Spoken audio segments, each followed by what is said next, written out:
For February 27th, 2026, we talk about Mewgenics, Backpack Hero, the new Deep Rock Galactic content, and much more.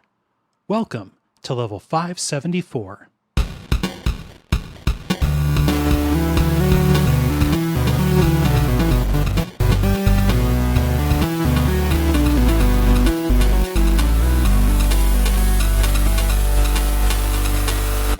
My name is Kaye Ross.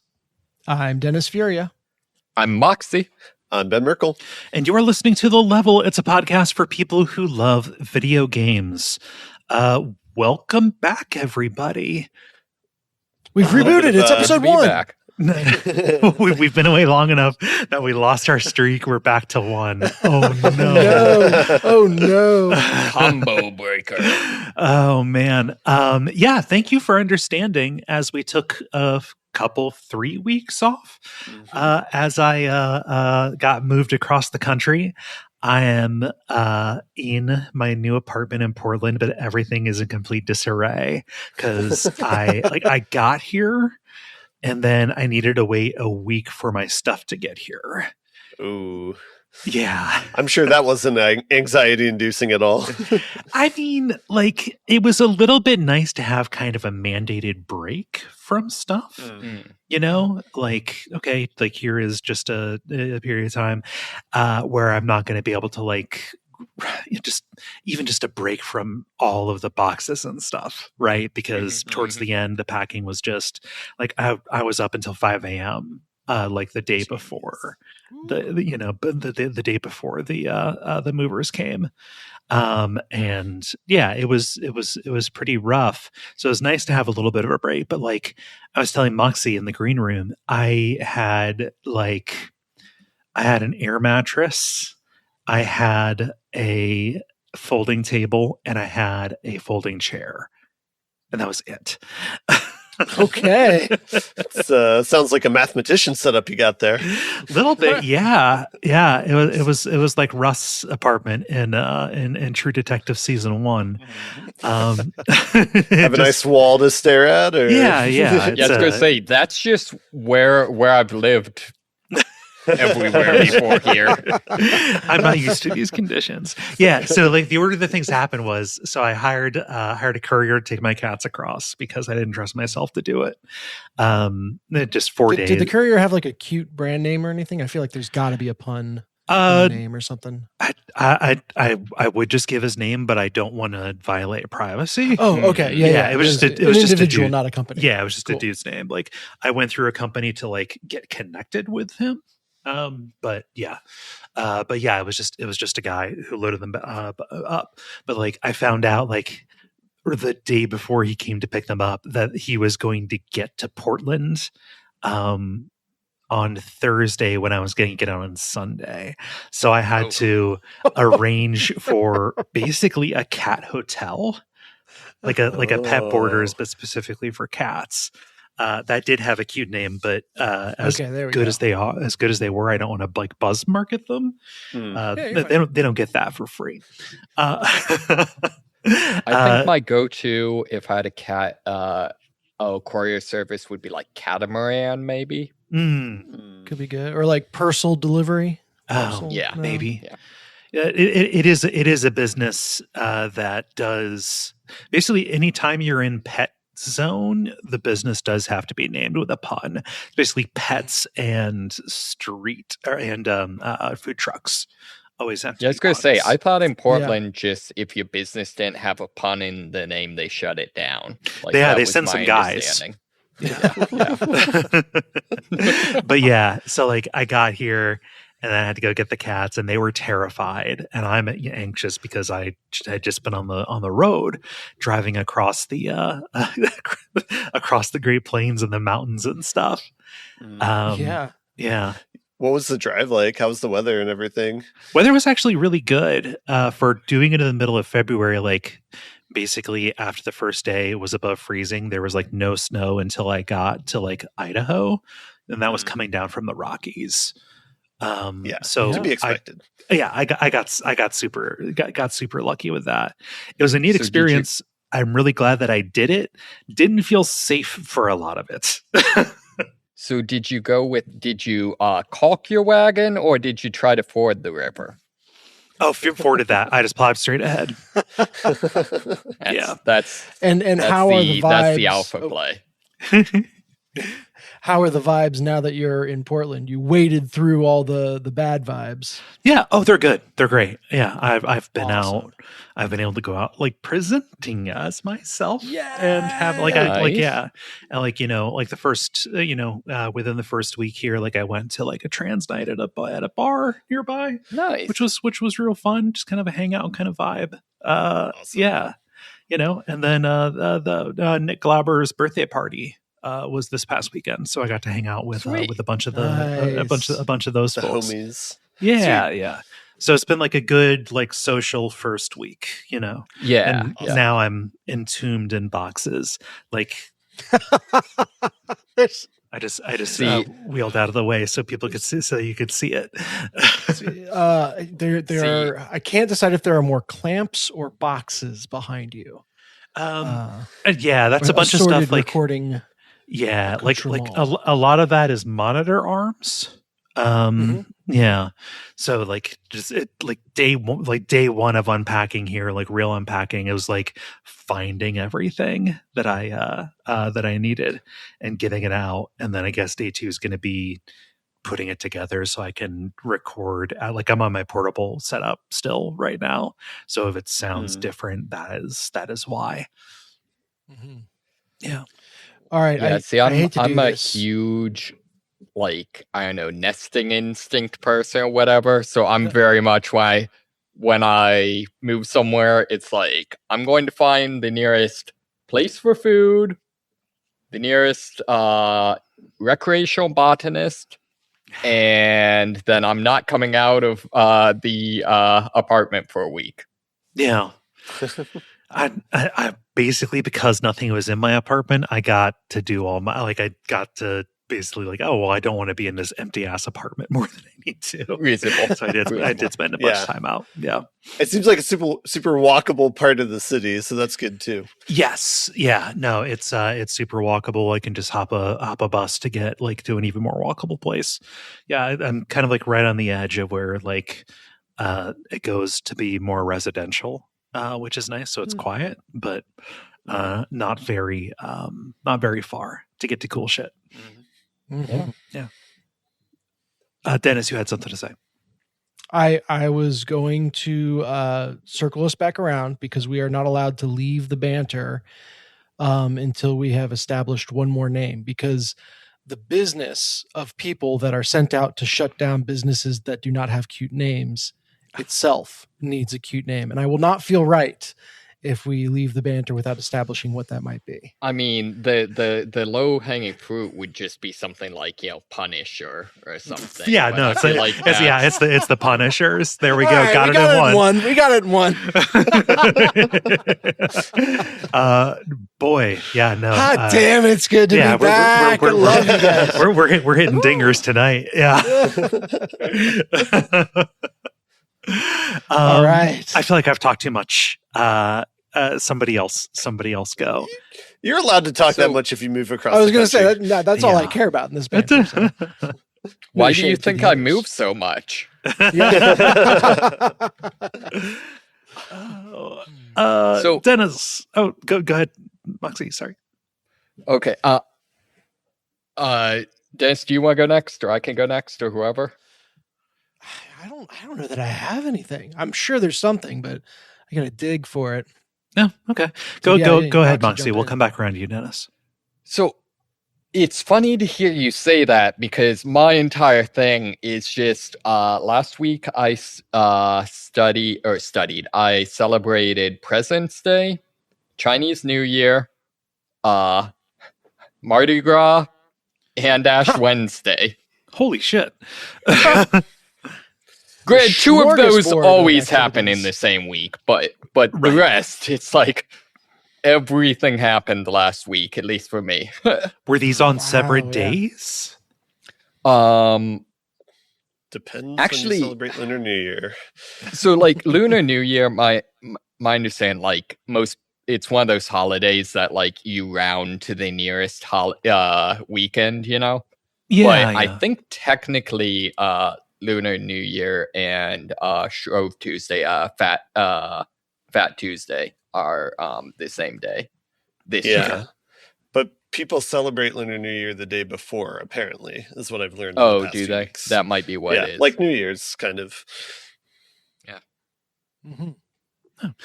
So what'd you do? Like, did you do anything cool? So my martial arts group had a big kind of party at a local dim sum restaurant, and actually the head of our style, who is like, I love it because he is very much, he looks like what the head of like a kung fu school should be. He's like the 18th generation Tibetan Taoist kung fu, whatever. Like, so it was, just cool talking with him, and there were people from our school from like all over the region that were there, so that was really cool. Cool. And then the woman who does the like facilities stuff for our church went way overboard for the Mardi Gras Fat Tuesday celebration. So everyone gets at least one bead, at least a mask, and if you want it, a weird looking plastic fedora. And all the walls of Mardi Gras stuff, and it was fun. Nice. Sorry, you mentioned dim sum, and I had to look up what the nearest dim sum place near me is, and it's there's got to be a near one. Sorry. All right, 15-minute break. No, I'll just order. This is going to be the problem now that you're recording during dinner. No, I need to. Ben has suffered that this entire time, so I need to suffer in solidarity. 5 o'clock snacks are a good thing. I'll just say that much. Yeah. Well, that sounds like fun, Moxie. Yeah. I thought of mine now. Okay, so, good. Unless Ben was like yearning to jump in. Okay, cool. So my neighborhood does their yearly progressive dinner, and that was this weekend. So it's like everybody meets at the same house for appetizers, and then there's like a rotation of a bunch of different houses will host salad, but you get like a smaller subset. And then you go to dinner with a different, smaller subset of people. And then you go to a dessert house, and everyone comes back together. So awesome. And then you drink alone at home. Well, there is enough. I mean, apparently alcohol. You don't go to an Episcopal church. Yeah, it's a boondoggle. And if you're not roasted by the time you leave appetizers, you're doing something wrong. So it's just a great time, and everyone's walking around the neighborhood. So when you're changing locations, you're passing all these people. It's a wonderful time. We hosted dinner, which is kind of the longest stint. It's got a lot of space for just chilling and talking and stuff. And it came up, like the guys there know I game and stuff. They're like, "Oh, what are you playing right now?" I was like, "I'm doing a lot of sim racing." They're like, could we try? Could we do it? And there's this big, like, we want to go down into the my area in the basement here, and got them set up in VR, and what car do you want to drive and all this stuff. Okay. But the hilarious thing, one guy had never even tried VR before, so this is like his first anything with anything. And keep in mind, we're pretty roasted. And I put the headset on and I'm getting it connected to the link, and he's like, "Oh my God, I can see my hands." Oh, see, like, it's always they should like literally just you look at your hands and wonder. Like that was literally a joke on Community when they did VR. Look at your hands and wonder to calibrate. Yes. And I kind of assumed, I was like, sometimes there's like little outlines around them or whatever. But the next time I used the headset, I actually paid attention. Like, no, it's just you can see your hands. So that was fun. But they took the car of their choice around a fairly beginner friendly track, and it was kind of funny to watch it from the outside.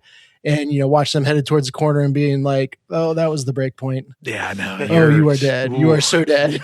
Yeah. Say hello to my friend the wall. Yep. But they were these super like excited, formula cars or like No, funny enough, they wanted to go for like cars they had driven in real life. Oh, that's cool. Yeah.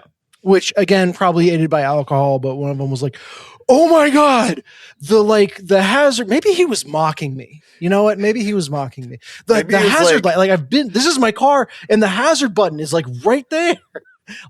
This is my car. So I need to practice for 30 minutes from now. So get me in there. Yeah. That was a lot of fun. Being able to show off sim racing, and there are tentative plans to like have guys come back over and I don't know, we'll be running laps or something. It's really not a game that's meant for local multiplayer or like social play. Even if you've got, people on different computers, unless you're doing a private race, you're not, lobbies together. That's the huge downfall of VR, right? Yeah. Yeah. What about do they do any endurance races? They do. That's freaking brilliant. All right, I like this.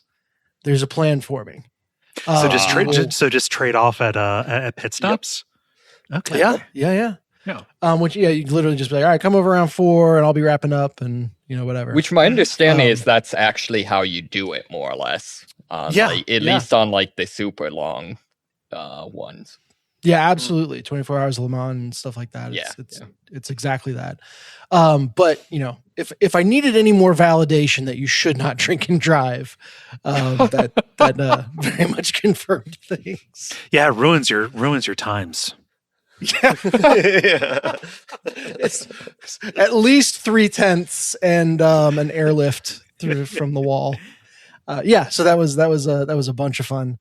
I've got like one of those nights in me every 6 months or so. And that was the one. So good times. Excellent. Ben, round us out. Take us home. I was going to talk about Lunar New Year. We hosted at our place, and Nimi kind of knocked it out of the park. We made dumplings, and we had some friends over from Cincinnati and had some good food. So it was a good time. I'm trying to think. Oh, I saw the movie Nirvana, the band, the show, the movie, and it was pretty good. I saw people referring to it. I saw people talking about it, right? But I didn't look into what it is. Is it like a fictionalization of Nirvana? No, it's nothing to do with. It's nothing to do with the Nirvana, but it's it's based on. It's like two Canadians, like a wait, which one's duo. Nirvana? The religion or the religious idea or the? Ooh, Cobain. I mean, which one were you trying to say? It's not like Cobain Nirvana. It's not like Buddhist Nirvana. It's referencing the band Cobain Nirvana in jest, but they are something completely different. They're just like a comedic duo from Canada. And so it's recommended highly, but from a Canadian. And it ended up, they said it was a 10 out of 10. I would say it's like a 9 out of 10, but it's still good. I feel like Canadians are like IGN though, in that like it bottoms out at an 8. Like that's the lowest score you can get. I was wondering where that was going to land. Yeah. That's great. Fair. Nice. Well, let's talk about games, since it's been a while since we've done it. To do that, we need to do the regular kind of show, what with the grind, the multiplayer, and the end boss. And why don't we get started with the grind? The grind, where we talk about the games we have been playing over the last period of time or so. Hey, I can get out ahead of this. I have been playing shit. This might be a short episode. Yeah. You got a solid alibi. Any time that I could spend with my Steam Deck was spent trying to play the Indiana Jones game for Watch Out for Fireballs. So I'm rounding the bend on that, and then things are going to lighten up a little bit after that. But yeah, no, I've been otherwise occupied. So just gonna jump right out in front and say that. What's streaming been like these last few weeks? Are you streaming this Friday, but you've been off the last few weeks, or? I've been off the last few weeks. I hope to be streaming on Friday. but it depends on if I can get the other desk set up. It depends if you can get the wallpaper up in time. Yeah. No, the backdrop will just be probably my disastrous apartment. I want to stream this weekend because Resident Evil Requiem is coming out. Oh shit. Yeah. Okay. Is that the one with adult Leon? I only know that against my will. I'm led to believe that a Leon is implicated in it. But yeah, that is the yeah. Okay, sorry, I didn't realize that. So, my bad. No. That was already spoiled for me. Yeah, no, they've been showing stuff left and right, and I don't want to know any of it. So. You have no doubt that you're going to play it, so it is more fun to go in right blind. Yeah. Okay, so have you guys seen the Resident Evil like anime? Any of them? No. They're surprisingly good. A surprising number of, on the one hand, very realistic like room clearing tactics, and on the opposite end of the spectrum, like gun kata with zombies. It's worth seeing. It is weird. You can tell the things that the animators knew a ton about or like cared about. Yeah. Yep. I'm excited for the Resident Evil movie coming out, I guess this year or next year, that Zach Krieger is doing, because that's going to be like a make or break of, is this franchise cursed for movie adaptations or not? I thought Welcome to Raccoon City was okay. Always makes the greatest movies of all time. I thought Welcome to Raccoon City was okay, but that's just me. Yeah. Who has something new? I saw Ben's finger go up first, so I got a big one, but I'm going to start with an old one before the big one, just as like, clearing all my bases or whatever. Okay. The last time we talked, I was talking about Silksong and going through and playing that, and being like close to a breaking point where like there were only two places I could go, and like one of them was really hard, and so I wasn't feeling that great about it. I went to the other place, and then I got like an upgraded move and upgraded this, and then like an additional part of the map, and so I was like, oh, I should have just been going that way. And so I broke the jam. Yeah, and so I progressed like a lot farther beyond that point. So that actually felt like a little bit satisfying, where it's like, all right, it's not, the developers are like genuine when they're saying like, just go explore other places and you might progress in the game and like not get so stuck. So I just wanted to give it a little bit more credit than I was kind of dooming on the last time I talked about it. So I still haven't gotten to the first objective, which is just getting to like the cathedral or something, or it's like the first main objective that you have to go across like a lot of zones to do. I still haven't gotten there, but I've gotten to the area like right before there. So I've covered a decent amount of ground, but I haven't played that in like 2 or 3 weeks because other stuff has come out and I've just kind of paused on it, but I might get back to it at another point in time. But anyway, just wanted to end that on a not so doomy note. The main game I've been playing for the last 2 weeks is Mewgenics. Yeah. We talked about this one a little bit. Yeah, there were those preview events and we kind of talked about the premise and stuff, right? Yeah. So it's been out for 2 weeks today. That's the time of recording this, and I have like 66 hours in it. So I'm pretty deep in the weeds on this game. That's a job, Ben. Yeah. All right. This is a game that's like made for me, I feel like, or like not to be exclusionary or anything. I'm not saying that. I'm just saying this like scratches my type of itch. So I'm really into it. So don't know if it's for everyone or not, but yeah, let me just gush about this game for a few minutes. Yes, go ahead. The basic loop of the game is you have 2 different modes. You have the cat breeding mode where you have a house, you have cats, and you have decorations. And you can do whatever you want with that system. But the cats have 7 different stats on it that are kind of like D&D things, like strength, movement, constitution, that type of thing. and yeah, eventually in this mode, you get to a point where you need food and you don't have any food left. And to get food, you engage with the second part of the game, which is going on runs, which is essentially like a mashup of like Slay the Spire, but then it's like a turn-based tactics game, and it's like D&D themed because you have classes that you give your cats to play as. And that's like by itself is like a really good tactical game. Like this is like as good or better than XCOM in my opinion, as far as like it has the same. I'm about to leave the call. It has try. You should try it out. I would be curious to see what your feedback is. Okay. But it's like, but it has the similar like binary systems like that. But the thing that I like about it more is it's very hands off with both of them. At least for like what choices you can make. With the runs, I think it's more invisibly hands-on, but you don't really see it sort of thing, where it's like they are measuring like on your run if you're having a good time or a bad time, essentially. And if you're having a bad time, they'll like pull their punches a little bit. Whereas like if you're doing really well, then they'll have like an unfiltered experience. But yeah, on a given run, it is like kind of similar to Slay the Spire, where it's like 3 maps that you can go on that get progressively harder. The thing that's and similar to Slay the Spire is after every battle, instead of getting a card to upgrade, one of your cats upgrades, and so they like level up D&D style. They get a perk buff, so like one of their stats goes up, and you choose a new move or passive ability for them.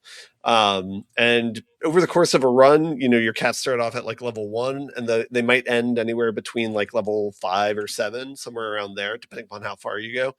And you just fight progressively harder boss fights with really good music in the background. And then it goes from there. And it's like, despite that just being the 2 systems that you're mostly engaging with a large amount of time, this is a very long game, because like a lot of these systems take a long time to kind of build up and get inertia and get going, where it's like, what you're doing in this cat breeding side is, it's in a weird way, like satisfactory, where it's like, you're figuring out what you're setting up like a system where it's like you're getting offshoots of cats that have either gone on runs or cats that have been injured or cats that have died, and you're giving them to these NPC characters that will reward you in some way by either like upgrading your house, allowing you to like see your cats better, giving you new classes, giving you better storage. They upgrade you in some way.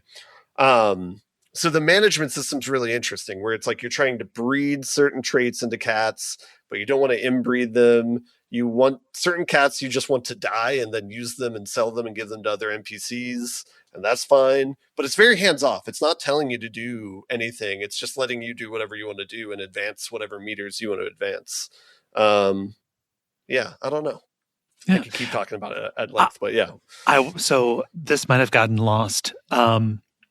Like, what is the ultimate goal that you're trying to reach? Is there like, does it set up? Because like, I don't know, Darkest Dungeon says, you know, gets at the heart of the Darkest Dungeon, right? Yeah. There's one NPC that you engage with that's kind of beyond the other ones, where it's like a scientist NPC. That's like very like all the humor in this game. Like I could see this being like maybe the largest criticism of it, where it's like at the least charitable, you could describe the humor in this like South Park humor sort of thing, where it's like at times you could say it would be immature, like potty humor, that type of thing. Mm-hmm. But they have a scientist character that's kind of like similar to like a Portal type thing, where it's like, oh, we need to kill a bunch of cats for science, and like, oh, this cat has a lot of science in it, you know, like that type of thing. Yeah. So he's like one of the main characters you interact with, of telling you like where you need to go and like what sort of routes to go on. And the narrative kind of slowly unfurls. So at least to my knowledge, there's 3 acts in the game, and so kind of at each of those points, the parts of the story change without spoiling anything, and so that kind of tells you what your objective at the moment is. Mm-hmm. Yeah, so it changes throughout the course of the game, but like I just got to the 3rd act, and I'm like at around the 50 or 60 hour mark. Yeah. Yeah. So Yeah, beyond, I would say that it's similar to Slay the Spire, where the desire isn't as much of, oh, I need to get to this end point of the story mission. It's more like, I want to go on a run with these cats, and then I want to see what sort of build I can make, and like that's what you're doing. But then there's just this across runs meta progression that like Slay the Spire doesn't have, that you can engage with. That's really nice. Mm-hmm. Yeah, cool. Yeah, I like it. It looks really cool. I mean, that humor bit is going to trip anybody up, like with any Edmund McMillan thing, right? Yeah, that you kind of know what you're getting into if you but if also you know the creator. But also, like, I don't know, Isaac never bothered me because I never paid attention to that stuff. Like, I could appreciate a fucked up monster design or whatever, but it all boils down to wireframe pretty quick for me. And especially with this type of game, the wireframe does not seem unachievable, I guess. Yeah, I was out at the title. It's like, read the room, dude. Yeah, and I've heard other people say that as well, and it's like, I don't know. It's just like, because some of my good friends, like from college too, who like I align with politically, like just do not want anything to do with this game. And it's, for me, it's like really tough because it's like, even articles people have shared with me with like the creator and stuff, where he'll say something like that people will take as like dismissive of like being like, I'm sorry you heard a meow that you was somebody that you didn't align with like politically or something like that. In the same sort of article, though, is like, like he'll explain where he's coming from and stuff. And it feels like he's acting in good faith and not just like doing things strictly to be edgy. And good. He's also like grown is my impression. This is purely from stuff that I get like third hand from Gary, who I'm led to believe does a podcast that was once about the Binding of Isaac on our network. But like, over the course of that game, and I realize we're talking about a completely different game than Mewgenics, but like over the course of that, like it got less nihilistic, just as like his personal life changed. He had kids, and basically he started putting in like more hopeful endings and stuff. So like the irreverence is there, and etc. He has said some things that make me believe that he is not just out trying to troll people. He's trying to say stuff, and generally seems to be doing okay. I say that not knowing specifics enough to like come in and come in and cite anything for you, but that's my understanding, is that stuff has changed. At least the take that I've gotten from his interviews is like the thing with like the mental or like physical conditions your cats can get in the game is like kind of being a reflection on like, I think for his personal life, like he has dyslexia and like ADHD, and his wife has agoraphobia, and like, so like a lot of the game is like him thinking about like what he's passing on to his kids. And I think a lot of his, what he wants to achieve is like with the game design is like, even if you have like a lot of these things, like specifically like all the disorders, like there's supposed to be like a silver lining to any of them, where it's like, even if they seem really detrimental, there needs to be a use case where they can be used positively. And like he wrote that into the game design, and I think what he was trying to do is say like, in life you don't really control like what you're start off with, but like you have to kind of take what you got and go with it and try and do something with it.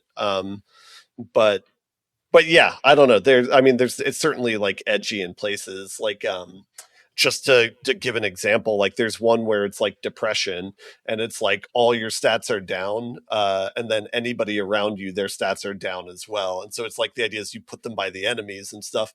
And it's like, okay, that's a game mechanic that reflects that, but it's like if you're suffering from depression, I don't know. That's just how people treat people with depression in real life.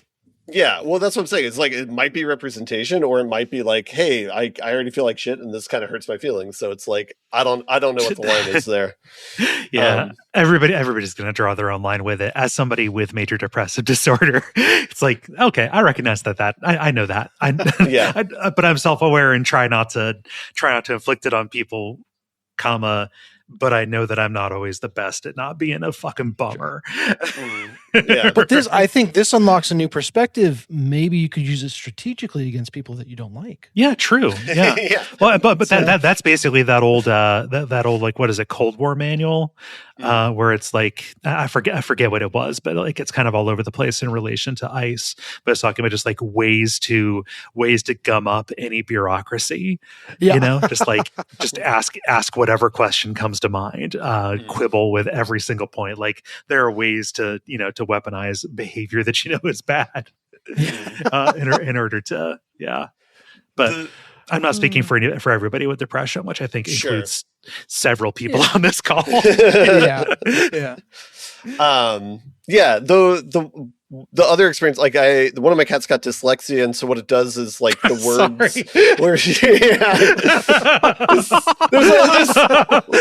but he knows how to read. Now I see the appeal of the game. Okay, I think you've won me over. Like, I got more in the hopper, all right? But all their abilities, like, some of them are jumbled and some of them aren't, and like so it made me go and look up like dyslexia to see, like, does every word jumble, like that sort of thing. And at first I was like, well, I don't know if this is accurate or not. So I don't know if that would change how I enjoy it or not. But then I found out he had dyslexia. So I'm like, all right, well, I'll trust him to at least have it somewhat accurate then versus me. I doesn't know anything. But yeah, like that. So, I mean, but what was cool about that is, like, as a player, you're like, oh, this kind of sucks that every fourth word, like, I have to like take an extra second and like figure out what it means before I can do something. But in the context of the game, what it is like all 3s and 6s are reversed and all 5 and 9s are reversed. Well, that's not dyslexia, that's dyscalculia. But for both like casting cost and damage or whatever, that's what it happened to be. And so then there's like a strategy you can use with that. That said, one of my cats got Ebola. I threw that dude out as soon as possible because it was contagious and it was not good. He's got to take care of himself. Yeah. Yeah. Anyway, this game for me is like a joy though. It's like every run is different. There's a balancing too. One thing I didn't mention is your cats have like armor slots as well. It's like a necklace, a hat, a weapon. It's called barding. Oh yeah, like on a horse. That's a very, very specific joke for it's a very horse specific armor. crowd. Yeah. Oh yeah. But those can influence your run as well. Like they're like pretty critical what the items are. So like for example, here's where it gets into South Park humor. Is like one of them is a hat where any of your poops are alive, and then there's a move you can randomly get, which is you poop on a square. And so if you have both those things, you're now spawning like a minion every turn or more, and that can like turn the tide of a battle, and that can be like a super powerful combination. But if you don't like poop, then this is a weird game, you know? So I'm just imagining like the Braveheart speech, like, we will blot out the sky with our shit. Yeah. So I watched a little bit of this, and like the thing I was watching, the dude was fighting like, I don't know, like a worm and a rat or something like that. Like, sounds right, yeah. And then later on a cat. And like, does this ramp up? Like, is this like the Katamari Damacy of like animal fighting, where eventually you're just fighting like beluga whales or something? I don't want to say too much there. I don't want to say anything beyond Act 1. So Act 1 is like been shown in like review stuff, so I'll speak to that.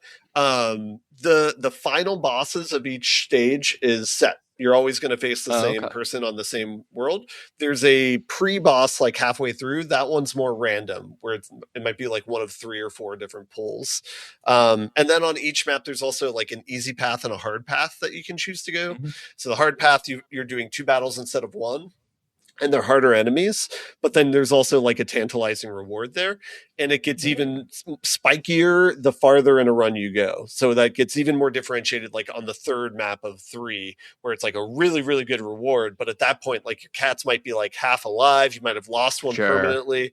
One thing to mention too, you know, everyone remembers the XCOM whale level where it's like, oh fuck, like my team's dying. Like this is resetting.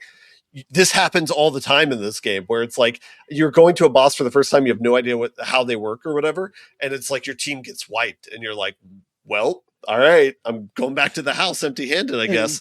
But how long is an individual run? Individual runs probably like 1 to 3 hours, maybe. It depends. It gets quicker as you go. That's even on the 1 hour side, that's a lot of investment to lose to you just had to know how it worked. Especially if it takes multiple tries to really suss that out.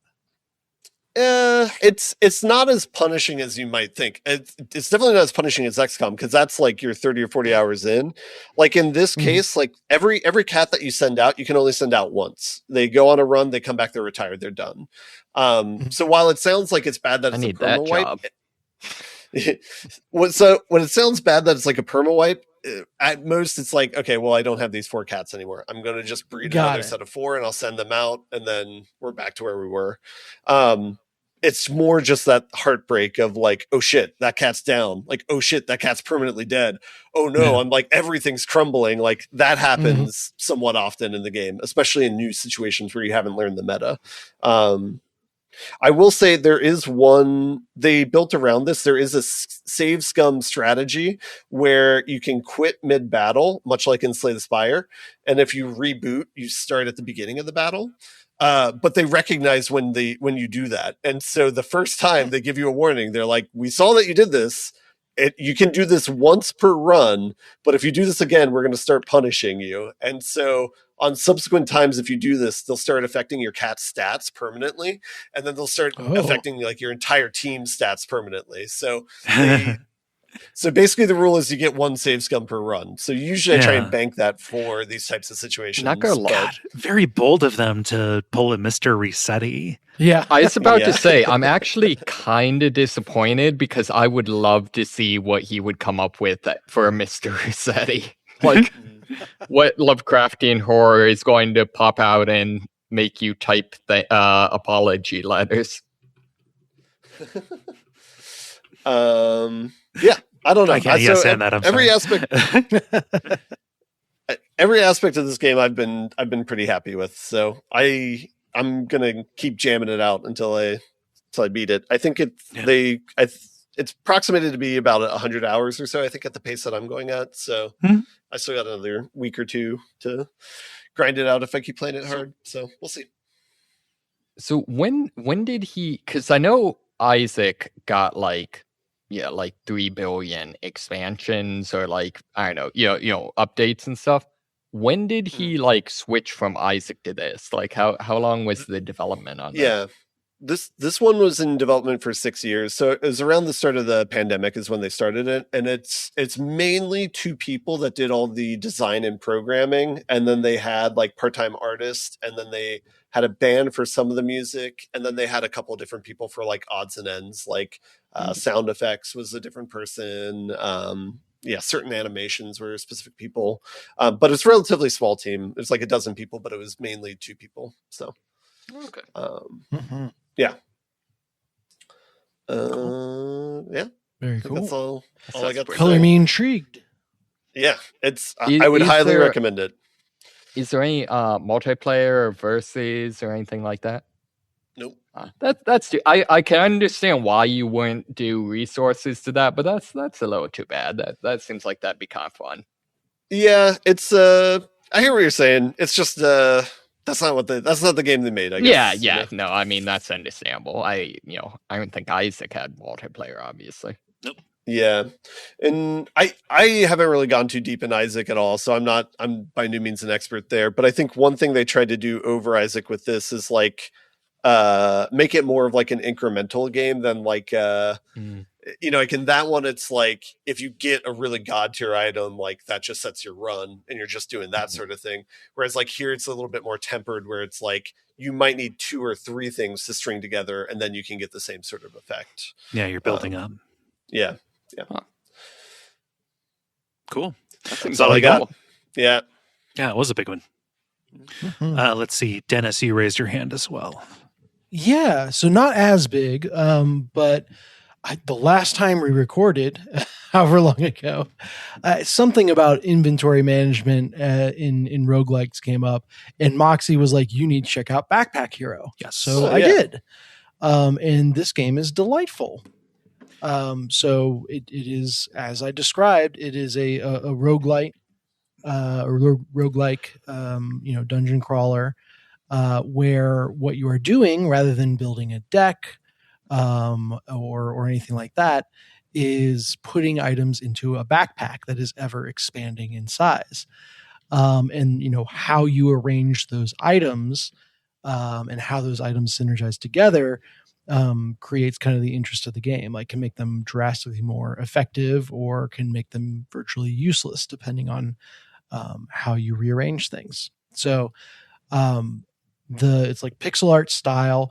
The main character, at least so far, is a mouse named Peruse, which I appreciate. Peruse. Okay. Yeah. And did you know that Peruse doesn't mean what people think it means? Really? Yeah, Peruse is doesn't that mean something from Peru? That's Peruvian. No, Peruse is like to go really in depth in, but people use it to be like, I'm going to go check the covers of the magazines over here. Yeah. Okay. Interesting. Yeah. Sorry. Well, yeah, you are perusing these dungeons in the traditional sense. Yes. Then. And then the macro layer perusing of the game in the biblical sense. A biblically accurate perusal. You're also doing city building, and the story is a little bit that your town is kind of in ruins and failing, and then there's this dungeon, the mysterious, magical, ever-changing dungeon nearby, but the kingdom or whatever empire kind of claims ownership of it. So no one is supposed to be allowed to go in, but there's really valuable stuff in there. And it's not really that well guarded, since the empire doesn't actually want to invest the resources to police the place. They just, it's ours, so you can't have it. Mm-hmm. And so you're going through that dungeon, fighting the monsters in it, and collecting rewards. Every couple of battles you'll level up, which allows you to make your backpack bigger, fit more stuff, and do more and more elaborate builds. Which the ways they use inventory and kind of the different takes on it is very interesting. So you'll encounter items where this has to be in the top row to be effective, or you get X benefit for every column to the left of this, or whatever. So there's kind of placement stuff like that. And then what I've seen so far, there's magic items that connect to a mana network. And it's every item that is magical, mana can run through. So you need to chain them together or have them linked in a way that, connects everything throughout the backpack, while still needing to find places to put your non-magical stuff. And for example, there's a sword that it gains damage every time mana travels through it. However, the sword is like a 1x3 item. And if you can connect it into the mana network long ways, that means it gains 3 damage when mana passes through. However, if because of space constraints or whatever, you can only connect it, across it, you get 1. And so, yeah, it's just very interesting to kind of sit there and think okay, how might this all fit together? You choose which areas of your backpack you expand. And so that's fun as well. Just, thinking about where you need extra room. And there's definitely multiple times in every run where you're just all right, I'm throwing everything out and we're starting from scratch, and I'm going to rewire it all. And that scratches a very specific itch. Yeah. Nice. Yeah. This is more involved than I thought it was. I had never played this, but I had looked at it and I thought oh yeah, it's like a roguelike with RE4 stuff. Those patterns you're trying to match and the dependencies and stuff are really interesting. Mm-hmm. And I feel like I've barely scratched the surface, because I'm kind of getting to the point where you can go into deeper levels of the dungeon. And then there's also additional characters, each which have their own abilities. That I have not unlocked more of the additional characters yet, but I think there's 5 characters in the game total. So, if imagine this is me talking about Slay the Spire, but I've only played the Ironclad, and you'll get an idea of where I'm at. Okay. So yeah, I'm playing this on Steam Deck. It is the perfect Steam Deck game. Easy to play one battle or two battles and then set it to the side. I've enjoyed it quite a bit while sitting at Urban Air as my kids bounce on trampolines. I'm usually playing Backpack Hero. My only complaint or criticism is a lot of times enemies will have status effects, which equate to putting hazard items in your backpack. And so like when they attack, you have to put the item in your backpack. And if you don't have a free space for it, it has to go over one of your items. And if items have hazards over them, you can't use them. Which seems like a good idea on paper, but I just have not ever experienced it being fun or interesting deciding where to place an item. Or excuse me, where to place a hazard. It kind of feels like either you have a free space for it, or there is a clear like, all right, this is a ring that generates luck, meaning that my rewards are going to be slightly better. It has no relevance to mid combat, so I can plop the item there and. There's something about managing the flow of luck in a game about rearranging things. Yeah. No, this is inventory feng shui. Yep. Yeah. Absolutely. Is scratching that roguelite itch, and it's been a joy. Very. I think I'd describe it as cozy. We'll call this a cozy game, sure. But yeah, that's the big new one that I've been playing, mostly on Steam Deck.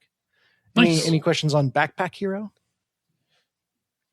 So to continue being a stereotype of myself, if you ever played Backpack Hero and thought, hey, what if this was PvP, check the chat. Oh, snap. Okay, can't wait. Cool. Is it Warframe? So, no, it's not Warframe in this. Is it a Warframe mod? All right, sorry, I didn't see it, and I was like, okay, in what way is Moxie being a parody of themselves? Are you not gonna lie though, like I'm kind of scared now that we've spoken that into existence, and that's going to be the next like Warframe feature. Oh man, I mean that could be fun. So the only other thing I've got to talk about then is I dipped back into both Deep Rock Galactic and Helldivers. Okay. And this is just because I had various friends that play them and wanted to hang out with them. But Deep Rock Galactic has a new season out and a new mission mode that I thought I'd talk about. Okay. It's kind of odd to describe because the premise is, what if when you were mining, there was stuff that you had to Uber mine for? Like call up a cab? You have to mine upward? You have to, no. You need you mine until you find the spot to mine, and then you call in this like gigantic drill to go down, like miles down into the earth. Oh. So I don't know how familiar people are with Deep Rock Galactic, but there was the extraction mission with Molly, I think her name was. Molly, yep. Molly, the like big drill robot, and you had to kind of escort this robot through the cave system into a special place where she mines out a core, always dies in the process. It's very tragic. You can carry her head back. And then you have to escape. This kind of has that vibe, except you're searching the caves for like the right spot to drill down. And then when you find that, you get this gigantic drill platform sent to you that just digs straight down. And you stand on this platform as it's going down, and you just look up at this, tube being created above you. Okay. And it's kind of a cool shooting section where you're looking up, and all these like, I forget, glyphid spider thing, whatever they are, the enemies are crawling down the walls at you. So it's very aliens. Yeah, or like it made me think of Tempest, the vector game. It's Deep Rock Galactic a la Deep Rock Galactic a la Tempest. So you get to the bottom, you get the big thing, and then here comes the best part: is they when you've gotten this material to get it out, they unlock rocket boots for you. Which surprise! Apparently, they've just had rocket boots the entire time, but they've never been necessary for getting stuff out until now. Huh. It would have made all your missions massively easier. Huh. Well, you know. But yeah, and so you strap on these rocket boots and then just fly up out of the tube, and it's like half of it is just getting back up through the tube, and then the other half is like rocket booting through the caves back to your escape pod. That sounds fun. The feeling of it is akin. I don't know if you remember like the final act of Journey, where you've been struggling through and it's been so hard, and then suddenly you can fly. Yeah. And everything is bright and gorgeous and tears are welling up in your eyes. I had whatever the dwarf version of that is. I think that's called being drunk. I think that's the dwarf version. Yeah. So yeah, really, really cool new mission type to play there. So yeah, check out the new season for DRG. Cool. And then Helldivers, I kind of dropped into, I think, a little bit more. I haven't played that since launch. It's been so long, and not by any fault of the game. Like loved the game. I just had so many shiny objects to chase that I got distracted. But again, it was a way to hang out with a friend. And the funny thing is they have been very good about like whether or not you play in a given like mission section, you still if the Super Earth succeeds, everyone gets the rewards. But that means I had like 10 in a row banked up of like the pop-ups when I came in, just dumping cash on me. Yeah, for a hyper capitalist society, they're surprisingly collectivist. Yeah, it's very funny that way. So that was nice, and I've been researching like, okay, if I got another war bond, which is their battle pass equivalent, like what should I get? Because it's just by not playing, I've basically gotten enough currency to cash in on another war bond. Mm-hmm. And then did a couple drops with a friend, and I had forgotten how hard the game was because we weren't even playing. We were playing on like easy and medium, and still I was getting my ass handed to me. I think I just after. Oh, go ahead. It just marched on without you. Yeah. Well, I don't think I wasn't under-leveled or anything like that.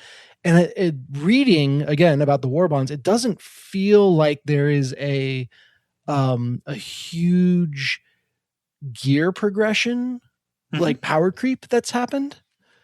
The consensus seems to be like there's one or two that are like, this has really useful stuff in it. But it was mostly stuff that allowed you to get more resources when playing solo. So it's like, all right, assuming if you're reading a tier guide on a game like Helldivers 2, you're probably antisocial and want all the solo stuff. So, right. And then there's this giant clump in the middle of like, and just take whichever of these seems cool. It's all fun. So yeah, I don't think it was the like power creep. I think what it was, I had, when you first start playing the game, you have to have this realization of like, oh, I can't stand and fight. I need to run and get the objective and then,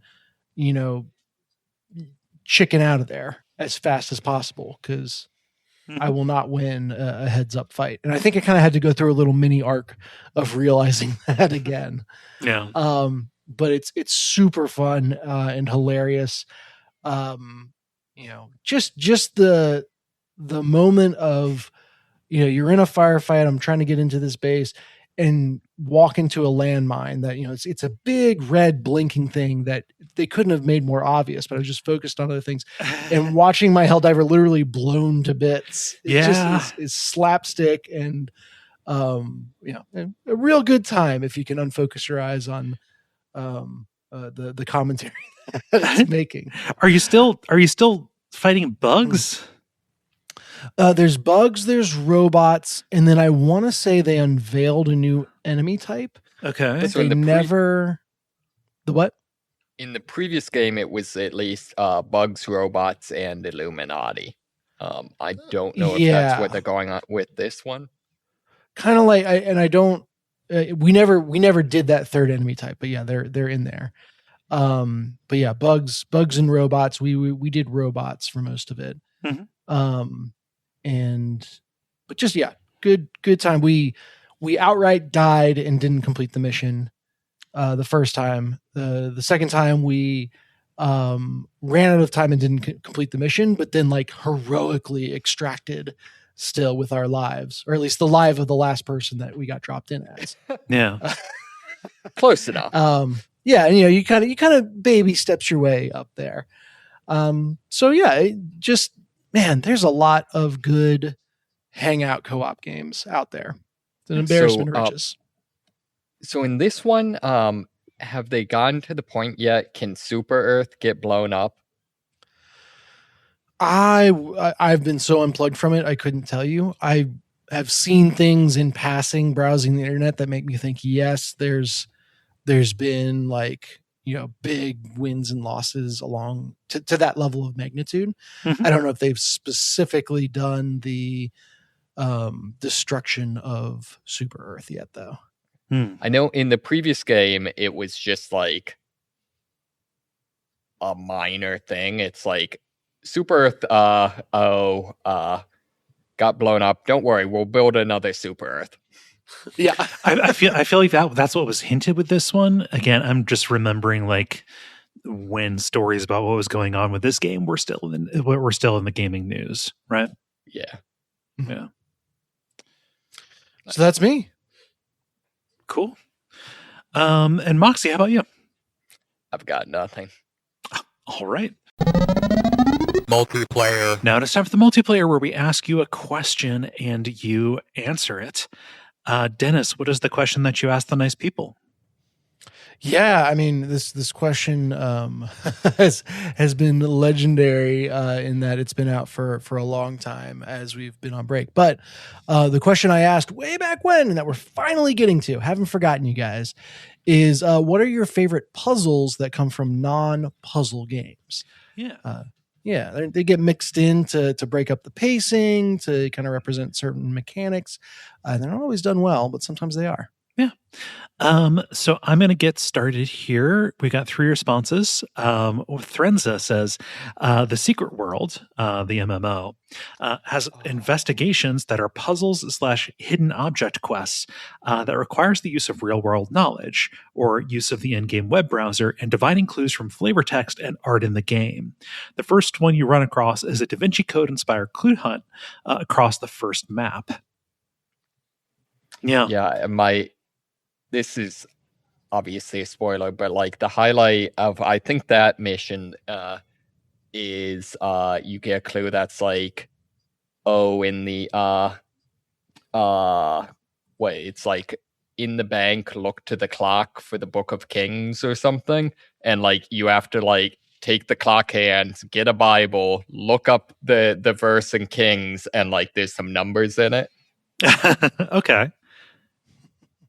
I also know there's one That's where very you're good. like, in order to find a ghost, you have to like die, and then like instead of actually doing the corpse run, just run in the opposite direction and go looking for the ghost.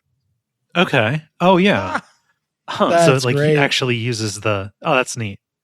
Yeah. It's this is, I think I would argue one of probably the best MMO made since like EverQuest.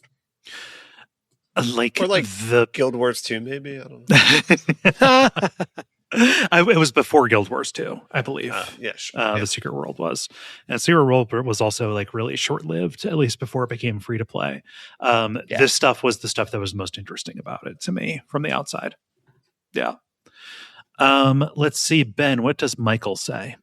Michael says, I always enjoyed the computer hacking minigame in Bethesda Fallout games. Figuring out that you could use matching brackets to eliminate wrong passwords was a game changer. Also realizing now that it was Wordle before Wordle. It was Mastermind. Yeah. Yeah. Yeah. Or something close to Mastermind anyway. Yeah. Yeah. Wait, I thought you just picked random answers until you had one guess left, backed out, and then did it again. Yes. Yeah, that's effectively how you did it until Mr. Rossetti came in and got real mad at you. It's a real mysterious stranger. And then I'm going to go, Dennis, we have some stuff from Gwillem here. Yeah, so Gwillem kind of mused that something in Half-Life or Resident Evil might make sense, except those games you might be able to argue that those are puzzle games, depending on how you approach it. They also said having to figure out the common thread of the infections in MGS5 was pretty good and really came out of nowhere, except I gave an MGS5 answer a few weeks ago, now many, many, many weeks ago, so I have to observe the cooldown. So let's say Psycho Mantis in MGS1. That's pretty good. Oh, yeah. That pretends to be a straight boss fight, but is actually a lateral thinking challenge. Then, as the game doles out clues, it gradually turns into a classic riddle. There's nothing in the game before or after it that even really dabbles in puzzling. I don't think the codec frequency gag counts. So it's a pretty memorable example.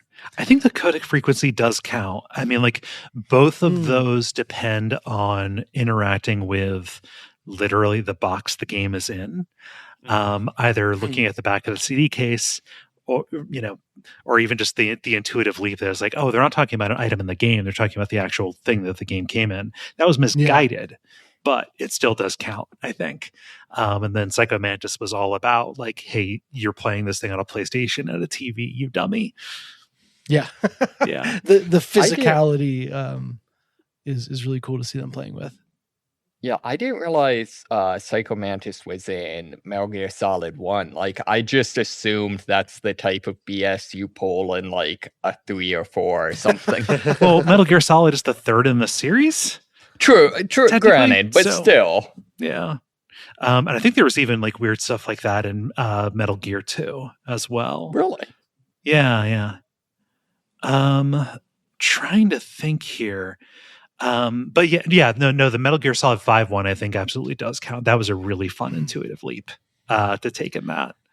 I will say Gwillem also observes that it's way easier to think of bad examples than good examples. Yeah, real fucking roadblocks. Yeah, which I think is very fair. Yeah. I think I do have to say for one of their previous ones though, I don't know that I've ever experienced a Resident Evil puzzle that was a good puzzle, but I routinely am entertained on like what they imply about the world.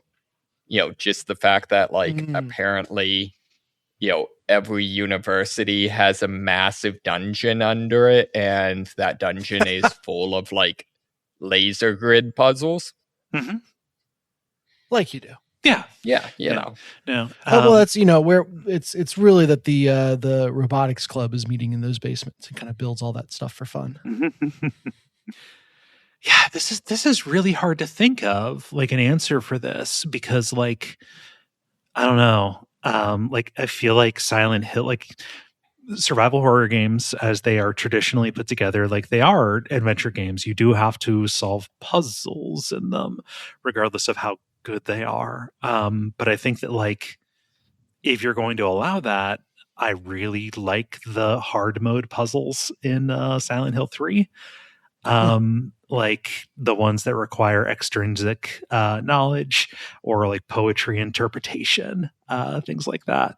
It's not even a hard mode puzzle, but like the fact that Heather is 17 years old and a few of the things you have to do require like knowledge of high school level chemistry and biology are interesting. Like on one of them, and these are spoilers for a 23-year-old game, but like on one of them you have to make poison gas, so you have to figure out like, oh, I have bleach and I have ammonia, I need to mix those up so I can kill some bugs with it.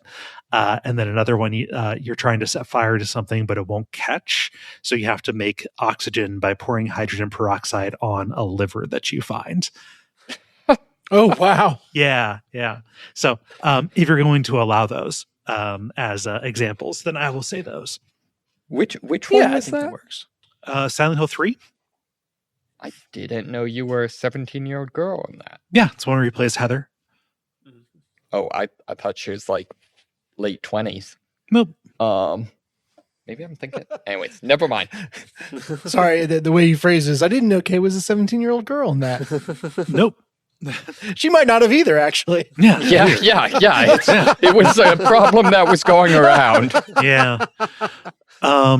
Let's see. Moxie, how about you? I think I would say either, and I feel like there's going to be contesting on whether this counts or not. I think I would say either Deus Ex or Hitman. Yeah. Either of those series. Are there more overtly puzzle parts within those? I mean, I would say like figuring out how to do the like mission specific kills in Hitman. Yeah, especially earlier on when they didn't have the instructions, like the kind of waypoints guiding you through it. Yeah, I mean, having just covered Blood Money a few months ago, figuring out those is kind of its own thing. Yeah. I like in like the Deus Ex type games, just kind of the poking around where you kind of poke and prod at like a hideout or compound or whatever until you find like, oh, I can unlock this, and oh, someone left the grate open, and that sort of thing. Yeah, really does it for me. Yeah, outpost dismantling. Yeah. Yes. Ben, how about you? I don't know if it's like I like it more than I respect it, but the ARG and Inscription of people finding the actual game. Yeah. I think that counts. Yeah, especially that like that layer of it. Like if you said like, oh, the really like the third or fourth order like meta puzzles that you get in Animal Well, I think that would be kind of iffy. Shit. Does deciphering the language in Tunic count? Oh yeah. Okay, that might be it. That's the most satisfied I've been. Interesting. Yeah. Because it's kind of a puzzle you assign to yourself. Yeah. Well, I mean, just like actually figuring out, like, okay, using process of elimination and the few clues they give you. Yeah, that's on a different order than just intuiting with the illustrations and stuff. Sorry, didn't mean to sneak in and revise my answer, but yeah, that's like the most satisfying. Answer. Yeah. I like that answer. Dennis, round us out. Yeah, mine goes way back to Assassin's Creed Brotherhood. The glyph puzzles, where walking around the game world, you would see like a little almost like glitch type of thing off in a hard to reach location, climb out to it, and then it would warp you into this, is it a Abstergo or something like that they call the Animus? Yeah, that's the bad guy. Abstergo is the company. The Animus was the device you were in. Okay. Yeah, but like more overtly computer themed, like you found some kind of back end into the system. Yeah. And you would just spend the next 45 minutes working through very difficult, for me at the time anyway, like lateral thinking puzzles where you'd be shown just like a block of words that seem to have no connection, and then have to figure out what the connection was, and then what the pattern of where the words were, the connected words were located on the screen indicated, and then how to leverage that pattern to. There were like 3 layers to every section of it. Yeah, those were good. And I remember almost being disappointed when I got through the last puzzle in one of those sections and got dropped back into the game world, because it's like, can it just be more of this? And they really are not. Central to the game. Well, Revelations does assume that Desmond did solve those. Interesting. Yeah. I meant more just by like time playing. They are absolutely in the palate cleanser category. And even just like a fun little aside that I don't think there are very many of them even. But yeah, it's super cool, and like one of those things where I was surprised by how much love was put into the puzzles. When I'm going to guess that 80% of the player base just found them frustrating and never really engaged. Yeah. Can I change mine? Yes. So yeah. in Max Payne 2, even though they weren't puzzles, one of the changes in that game is that your I forget what they call it, but basically your bullet time regenerates over time. Okay. And so you go into almost every fight with full bullet time. And at least for me, the game became less of an actual shooter and more of a puzzle of like, how do I resolve this situation? So for example, there's one where like you go into, I don't know, apartment or something, and like as you go in, people like blast down the door and come in charging, and then there's a room across the way that's also got enemies. And so like what I ended up doing is just go straight through the room, fight the enemies in that one, they bust in the door and like no one's there, and then you come back. So it was almost this like thing where it's like you won't get shot as long as you keep moving so that they stay off balance. And so the game becomes a puzzle of like, how do I never stop moving? Yeah. It's like a Hotline Miami order of operations thing. Yes, exactly. Yeah. Exactly like that. 100%. Sweet. Nice. Good answers, everybody. Thank you for posting this, Dennis. If you would like to participate in the multiplayer, watch for the prompts to go up on Monday afternoons. The end boss. Now it's time for the end boss, where we talk about things that are going on in the world of video games around us. I think the biggest story that has happened since we've been away is what Moxie brought, which is what's going on at Microsoft.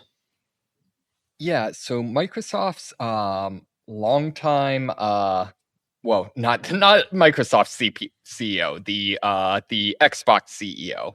Yeah, whose the head of name Xbox is escaping me right now. Schiller. Again? Schiller. Is being suddenly said, "Hey, I am stepping down tomorrow because I want to spend more time with my family," which is kind of the scenario where You're not cut out for a CEO if you want to spend time with your family. Yeah. Fuck them kids. And so is being replaced by, I accidentally closed the chat where I had open my notes. Aisha Sharma. Thank you. 1 sec. I'm sorry. Yeah. Who is, gone. No, she's the former head of Microsoft's AI division, and then promptly turning around and saying, "No, we're not going to fill our games with AI slop, which you're not supposed to recognize exists if you're trying to make people buy AI." Yeah, she also basically the way what I did is I've got like every article I could find. So one of them on that is talking about apparently she had some super weird interview where she talked about she worries her 3-year-old when it gets into school will be the only kid in his class because birth rates are declining. So she's a natalist. Yikes. But she says that AI is going to fix that. My favorite part is I think that's all she said. Oh, that's so fucking dumb. Yep. AI is going to fix birth rates. AI, which is most famously being used right now to make fake girlfriends that convince people to kill themselves. Yeah, right. Okay. Holy shit. So that's been kind of weird.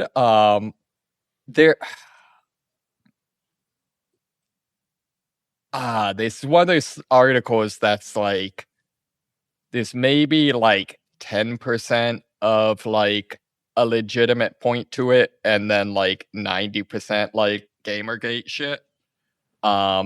people are complaining that apparently her like Xbox account was only created like 6 months ago. I don't care. Yeah, exactly. Also, she has apparently 100%ed Ball X Pit, which I feel like that on its own like speaks to one's taste. That's a really popular game. Yeah. I also don't care. Yeah. I winced at the article you're referencing, unironically using the term gamer cred. Yeah. Like I said, it was kind of one of those. Yeah. Oh well. And then honestly, I'm gonna try to kind of summarize some of it, but this is actually just, in my opinion, kind of an interesting article that check out if you want. Polygon is an article basically going through like the situation of what's going wrong at Xbox and what would potentially be possible to fix it. It's really interesting looking at the different scenarios. A lot of their analysis is that Xbox basically devalued their console market and spent way too much money acquiring developers, and so now the only way they need to save their console to be financially viable, but in order to be financially viable, they also have to make all of their games be non-exclusive. So yeah, just kind of also not lay off the people they acquire too. Probably would be a good idea. Well, that's cannot do that. Yeah, hence Blue Point. Yeah, no, just laying off all these people that we acquired less than 5 years ago. That's non-negotiable. Sorry, we're gonna have to ruin those people's livelihoods. We need to get rid of as much institutional knowledge about how to make games as possible. Yep. Yeah. What was exactly. Somebody shared the article. There was a writer. Oh, it might have been Polygon. I don't think it was. It was a smaller site, but basically the title was like, "What are we even doing?" Mm-hmm. And started with the lines on they citing this, they did that, and then just broke down and be like, I can't. It doesn't make any sense. Like none of this is sustainable or realistic. Yeah, no. It's flailing. All I can do is look at the timing of like Schiller stepping down, and it's like, okay, it sounds like I'm going to say it's an Epstein thing. I have no idea if he's in the files, not making that claim, but also like we're coming up on like Q1 shit. Like I think that there's going to be disastrous earnings coming up, and it's like, okay, we're getting ahead. I don't know. It just none of this has to do with the games that are being put out at what rate or at what quality.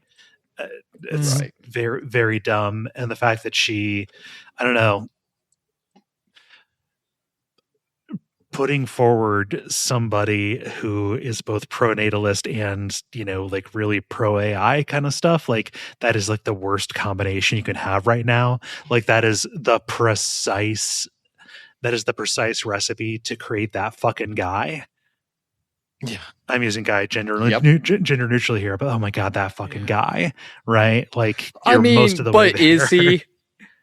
Is that guy gender neutral? I think we all know the guy. Like, sorry. Yeah. No, I'm just saying it's like it's definitely a guy. Yeah, but it's just you are combining a lot of stuff that fucking sucks right now, and it feels hard. Not to notice that.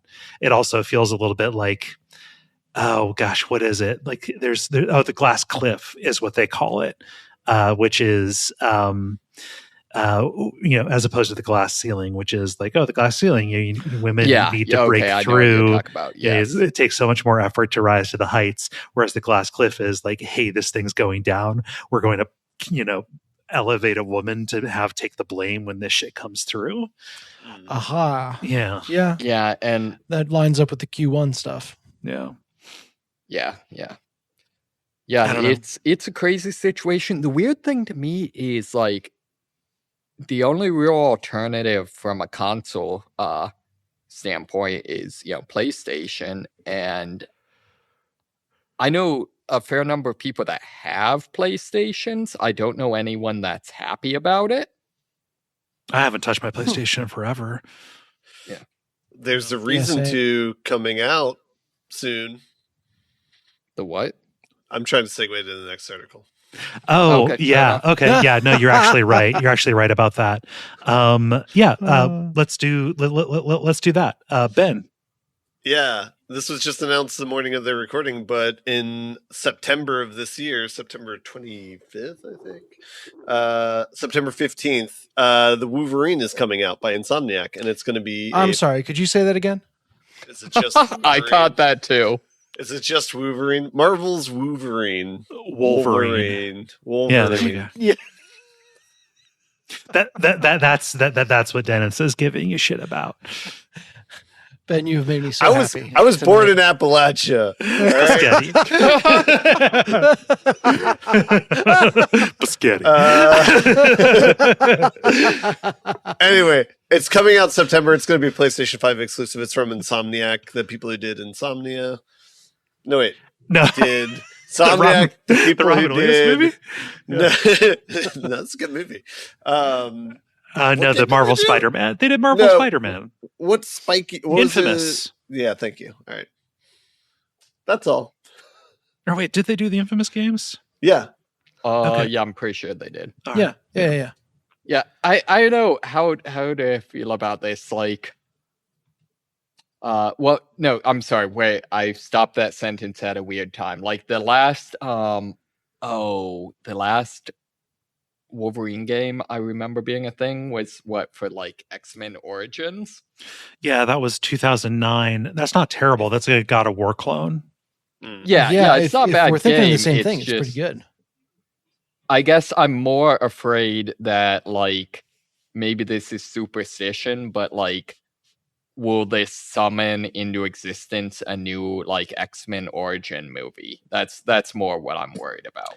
Oh, probably not. The X-Men are in the MCU now, so it's just all part of the it's just all part of the Katamari now. Mm-hmm. Yeah. I don't know. Insomniac knows how to make a game. I've enjoyed what I played of Spider-Man 2. You know? Yeah. Nobody needed that many hours of good content, but they gave it to you anyway. And it's like, all right, sure. Completely unsustainable as a practice, but okay. Yeah. No, I mean, we'll see if that date holds, right? Because everything is in flux, but yeah, I'm excited about it. Yeah, same. Yeah, it looks pretty cool. Yeah.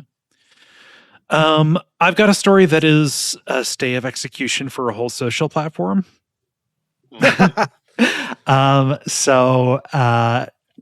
Like the week that we switched over to Discord for the Duckfeed community, everybody starts panicking about Discord because they announce ahead of a long rumored IPO, which is going to be its own shit show, that they are going to be incorporating age and identity verification, which will involve uploading selfies and uploading possibly uploading scans of your government ID, making effective anonymity on Discord an impossibility. Is what's scaring people off. Discord is saying, no, it's not all going to be IDs or whatever. But it was reported recently. I forget who did the actual reporting. Where's the Palantir? So it was reported that behind the scenes, Discord was going to be partnering with a company called Persona. And Persona has ties to Palantir, which is currently one of the architects of the surveillance state that is making, let's say, the new Gestapo possible, working with ICE and our, fascist government in order to, single people out for raids and violence, investigation, etc. Now you get to say fascist federal government. Fascist federal government, yes. Yeah. So, and you get the alliteration in there. So this came out, and it was a big bummer for everybody. Like, hey, no, we're looking for alternatives, and alternatives do not exist. Right. There's like rumblings about Fluxer kind of being a possibility, but like that doesn't even have a mobile app yet. Like, it's just a diaspora, and people are swearing off of Discord right now. And I was like, I'm in the middle of moving. Let's wait. Discord has delayed the age verification thing by 6 months. So at the very least, we have that in our favor. Is that past the midterms? Maybe. Yeah. No. 6 months wouldn't put it past the midterms. No. Okay. I just wonder if that's trying to get, outside of, Trump's influence. No. 6 months puts it like right in the last, couple of months before people vote and stuff. So people are still putting pressure on Discord because this is a terrible idea. Age verification schemes across the world have not really worked out for anybody. They're easily circumventable. They're completely insecure. There have been all kinds of leaks, let alone when you have a system designed to hand over all of your information and link your Discord activity and identity to, financial instruments and things like that. But at the very least, there's 6 more months for further pressure to mount. So, yeah, that's the story. Like, yeah, how do you all feel about it? I feel incredibly inconvenienced. Yeah. I mean, I think it's one of those things where I think like the initial goal is like admirable, or I can understand why someone wants to do that. But then it's like, if you think through the first step of implementation, you're like, oh, well, that's not going to work. And so it's like, yeah, I don't know how you get in this state where it's like enough people signed off on this idea to be like, all right, let's do this then. Outside of like, mentioning like the IPO and stuff like that to try and make it look more publicly attractive. But yeah. I don't know. Yeah.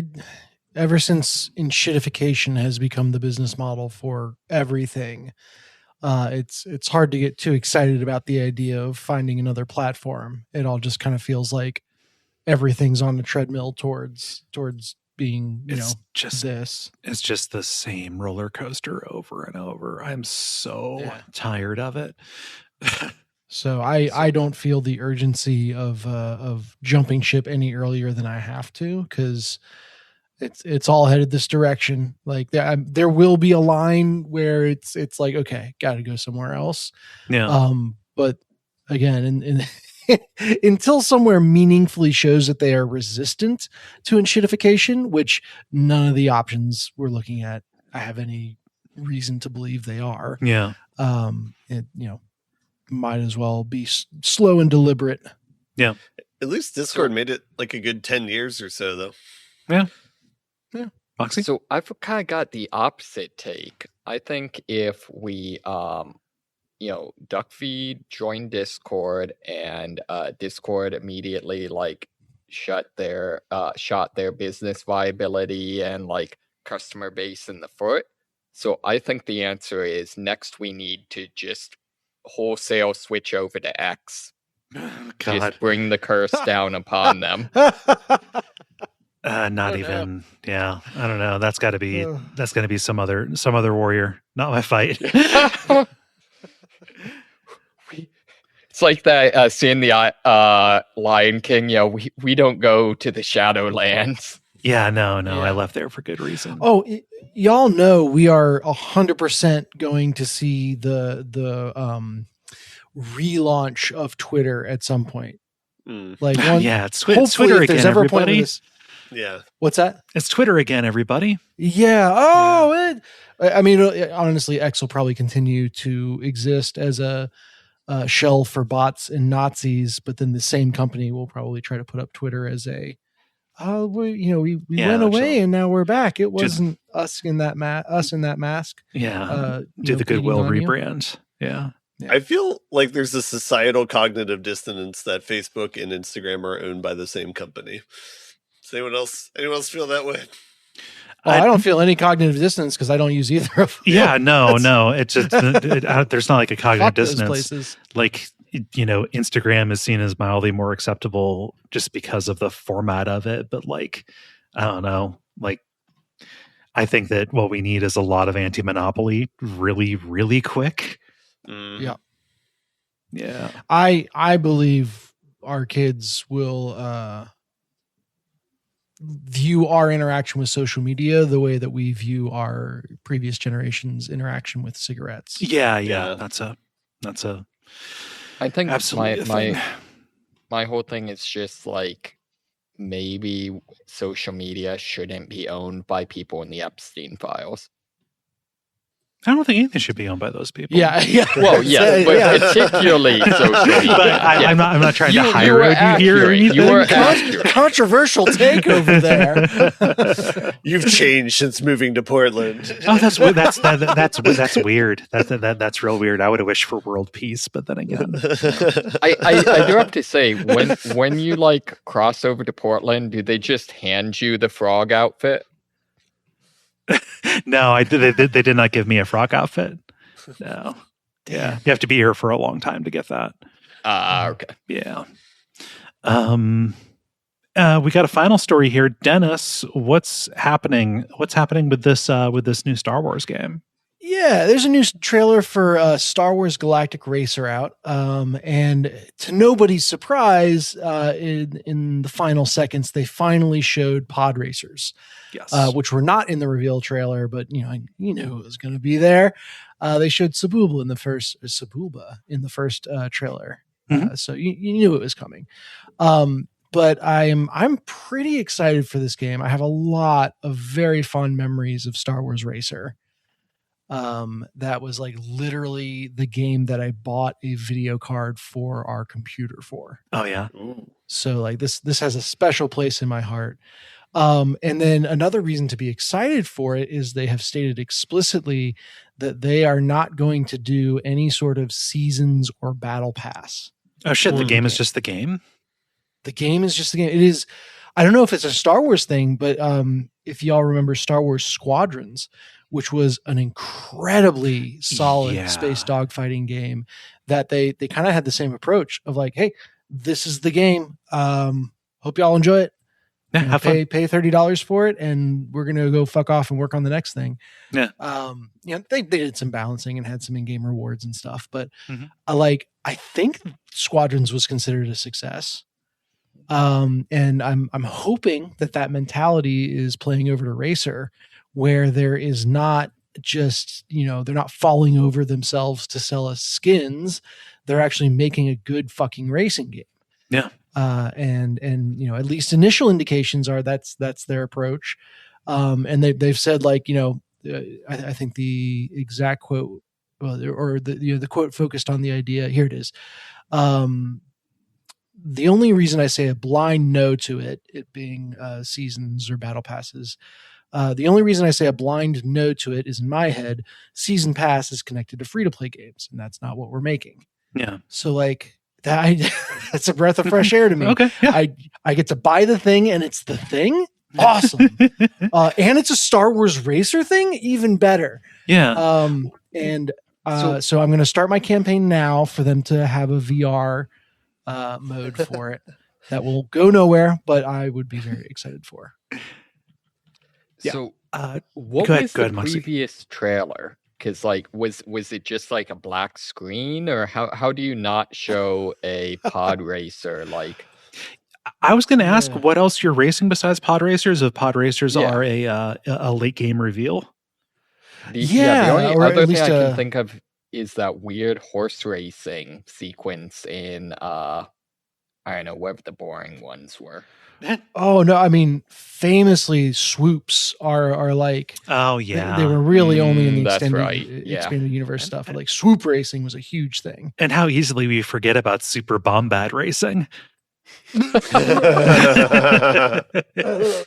Oh yeah, but I was seeing like speeder bikes or something like that too. Like, speeder bikes. There seems to be like a really cool looking, almost like pseudo pod racing thing where there's kind of the chariot behind and two engines in front, but they're connected by more of a solid framework. But seem to have kind of blades down the side that you use to dig into the ground for like, traction, not drifting, but like cornering enhanced and stuff, turning. Yeah, cornering. Thank you. Yes. Which, it's kind of hinted at in the trailers. They're still very cinematic, but looks freaking rad. So yeah, it looks like a blend of maybe kind of, vehicles you've seen in the movies. There's like the speeders that Luke rides in episode 4 everywhere. And then obviously pod racers, and then maybe some new vehicles that'll bring new ideas and mechanics to the game. Mm-hmm. All of this is green flags for me. Like I will never pre-order. That's not on the table, but in terms of like hype for the game and being willing to believe they're going to put out something good. Yeah. There's a lot of good signs out there. So the studio has ex-burnout people on it as well. Yes. Ex-burnout people. That's a strong recommendation. Yeah. Yes. And they have confirmed they're not going to try to do like an open world thing. Which again, another green flag for me.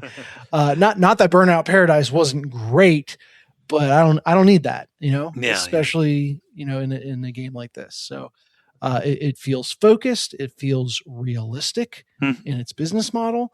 And it's got the right people working on it. So I'm excited. Awesome. Yeah, this looks sweet. It would be amazing if this took off and like they then made a spin-off that was a combat racer. Like, how long has it been since that was a major genre? Oh yeah. Like a Twisted Metal kind of deal. Yeah, something like that. Yeah. I mean, the number of explosions in the trailers make me believe this is pseudo combat racing anyway. Yeah. Not in an arena, but yeah, at least on the track. You're going to be knocking people around. I think it was in the original racer that you could only Sebulba had his secret flamethrower that you could use. I could see like the in-race repairs being a thing as well. So yeah. The one thing I remember from like episode 1 was just like how weirdly they tried to like dig in the daggers with the dude that like dies in the race. Oh yeah. How do you mean? Like they're they like go way out of their way to like have this guy obviously die and then be very explicit like, and he has a family and lots of young kids. Here they are. Let us show them to you. Like, it's just really weird. It's like they go way out of their way for that. A bizarre tonal decision in the prequels. Oh, true. Hey, true. You've got to have something to CGI edit out in the re-release. Yes, true. Yeah, I wasn't aware this game existed. All of this stuff speaks to its favor. Seems neat. Yeah. It looks good. Mm-hmm. Yeah. Cool. How do you all feel about buttoning it up? Buttons. The credits. What? Is there a new word we use for what does Portland call buttons? Just buttons. Really? Yeah, I think it's just buttons. Flannel. Yeah. Flannel buttons. We need more buttons up here because of the climate. Oh yeah, but I'll say buttons, but I mean like the stuff that you clip to your messenger bag. Yes. Those are pins, aren't they? It can be either. I don't know. I don't think we have to belabor it this much, actually. Fair. Thank you so much, everybody, for listening to level number 574. Thank you again for understanding the break. Should be back to normal here. Thought I was going to have my full setup done today. I'm still in the Portal one. Shit takes longer than you think. Yeah. No. Yeah. Do it at your own speed, Yes. But you know how to help out the network. You know what to do, such as supporting us on Patreon, patreon.com/Duckfeed.tv. Leave ratings or reviews wherever you find this podcast. Comments on Spotify also help us out. Everything raises visibility, as does talking about us on message boards and social media, sharing us with your friends. And join us in thanking our Not producer, on Gwen. X. Not on X. Yeah, it's whatever you do there is none of my business. And- Sorry, I stepped on Gwen, so please continue. Yes. Join us in thanking our producer, Gwen. Thank you, Gwen. Thanks, Gwen. Thank you, Gwen. Is there anything I'm forgetting?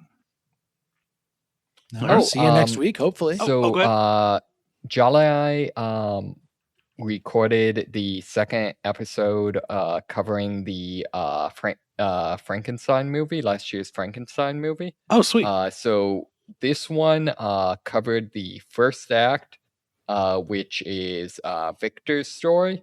And then I believe next month we'll be covering the final act, which is the creature's story. So sweet. I'm not sure if we know when this episode is actually going to drop, but it should be very soon. Well, go and subscribe over at jollachan.place. And you'll get it right when it comes out. Yeah. All right. Cool. I've been Kaye. You can find me on Blue Sky at kaye.zone. I've been Dennis Furia. You can find me over on Blue Sky at Furia Games. I'm just Moxie. I've been Ben Merkel. And stick around for some titles.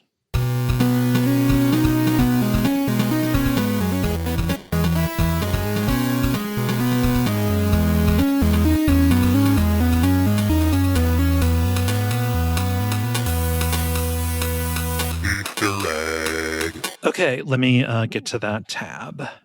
Oh, okay. I can't wait until I get my many monitors back. All right. What do you have? Okay, so I have The Punishers. I also have The Punishers. Oh, wait, shit. The tab is chugging. I really can't wait until I get my actual computer back. Let me know okay. when it stabilizes. Okay. All right. I have Canadians are like IGN. Okay. I have Wolverine. And then I have Cerebral.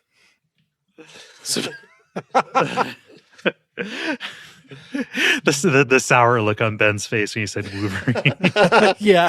How have we never heard Ben say the word Wolverine before? Huh. I guess I never took him to a Michigan game. Deadpool movie. Yeah.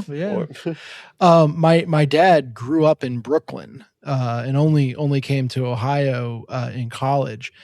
And he no trace of a Brooklyn accent unless he was talking with an old friend on the phone. Oh, yeah. At which point I'd be like, "There's a fucking stranger in our house," and then around the corner, it's just him saying all the things. Yeah, so knows how to context switch. Yeah. Let's see, Ben. Do you have any? Yeah, I have Punishers, and I have Peruse in the biblical sense. It's an all Moxie week for mine. Yeah.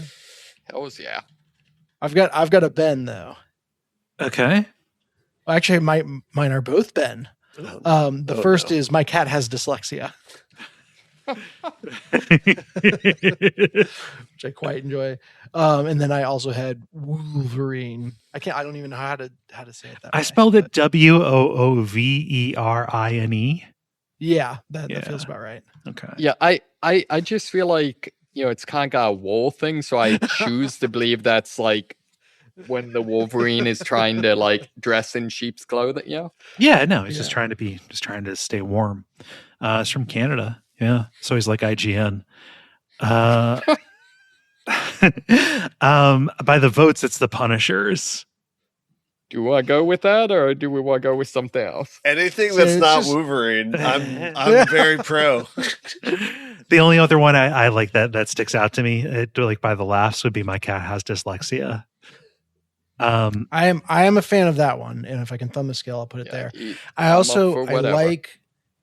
like Canadians are like IGN just because that it is a like, what's that about? That has a really good payoff. So, like it. I do enjoy Canadians like IGN. I would throw behind that, but okay. Ben, whatever. I mean, we have to release it in multiple parts, and each part gets a different subtitle. According to my ears, Canadians are like IGN is not Wolverine, so I'm pretty pro that title. Okay. All right. We'll see if anybody sends us any poison maple syrup. Yeah. Then it is decided.